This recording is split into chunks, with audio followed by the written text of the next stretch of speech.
Daytona 500 ever. The thing that I never liked about the wind were the gusts. And when it's Hello, this beautiful windy, people, you and get some pretty good welcome gusts, and you always to the Daytona International Speedway of the Daytona 500. I know it's from February during the winter season. That's crazy. wrong. It can come from the side, it can come from the front, but it will move the car around. This is going to be a very cool race of the day. Joey Logano trying to forge that Team Penske Ford into the front of the field. Here's his radio. How to make it. You got to get to the 47s here. More fuel to do that. Yeah. Daytona 500. If you think that'll be most efficient, that'll put John Hunter pushing him, Brad behind him.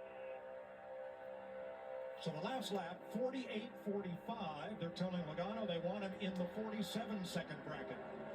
We need more throttle. He's right, it's going to burn more fuel, but what Paul didn't tell him is the reason why we're doing this. Look at the outside line forming up here. We got 3 wide going into 1. Yeah, and that's usually when people start to want to go a little bit faster, when they feel like they're going to give up their track position, and that forces everybody to go faster at the front of the field if they want to maintain that. So you got to make a decision when these guys get up here and start picking up the pace as to which side of the fence you want to stand on. Here we go.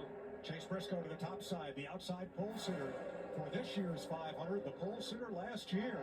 Driving for Joe Gibbs Racing, 2 Toyotas sandwiching the Ford of Logano for the lead.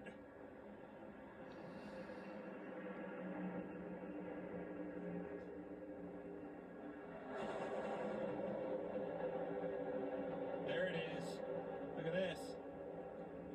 We're in the 47s. And if you're going to run that fast, you might as well just keep going and protect everything that you have, because that's going to make everybody in the field have to go and put them in your fuel strategy. Well, I think the rest of the field got on board with that. There was only maybe a select few that could have made it. You know darn well that 8 car in the middle, Kyle Busch wasn't going to be able to make it, but these guys said, you're right. I hear you, crew chief. We're going to go hard, go wide open. I bet you it's even faster yet this time. Yeah, and that outside row of Chase Briscoe and Ty Gibbs, along with Joey Logano, I think it caught the 42 car off guard a little bit and was able to get by him for the lead. Well, it's all with the 42 leading that front line on the inside. You're only as fast as a car pushing you, so the outside line came on. Doesn't surprise me that he wasn't able to hold suit with them, but he's still pretty good right there. Now he's got Logano in front of him. Look at that, even faster yet, 47.68 for the leader, Briscoe. Don't get too far out. They're going to come back up down on you. Watch the runs. So, Larry, if the pace increases and everybody has to stop again, how long do you want to wait before you make that stop if we stay green? Yeah, Mike, I mean, you want to go just as far as you possibly can.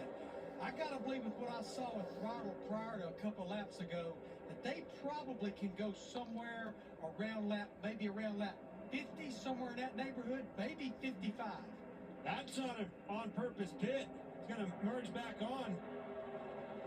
That's Keselowski. Maybe, I think he got loose off of 4, had trouble, Kevin. Well, we've talked about this temperature today. You talk about the wind, and we know that turns 3 and 4 with the wind, it was already the problem, let alone with the wind. Watch the 6. Kyle Busch way sideways, got into him. Holy cow, what a save. But Kyle Busch did exactly what you're talking about, Clint. He just got loose right there. That's that wind factor off of 4 that they were all talking about. That's as big as it gets, folks. Ryan Blaney's view here. Yeah, that 6 car being inside right there kept him from spinning out, in my opinion. That's a lot of everybody being patient right there, giving a little bit needed. And these cars will do that. When you're in the middle like that, and you've got cars directly in front of you, a little bit spaced out on each side of you, these cars will just randomly step out from underneath you. But I still think that that's part of the wind. Boy, that got Kyle Busch's attention. I was neutral. The car yawned out on its own. I think he said didn't have wheel in it. We've been watching the truck race, the O'Reilly races. Those guys got loose because they snapped loose. They had too much wheel in it, tied off of 4. As soon as they'd land, they would come out from underneath of them and get loose. He said I was neutral right there. I think that's a gust, Kevin. Well, he's super lucky. Yeah, absolutely. Halfway through stage number 1 in the Daytona 500. Chase Briscoe, Ty Gibbs, Joey Logano up front. We'll be right back on either side.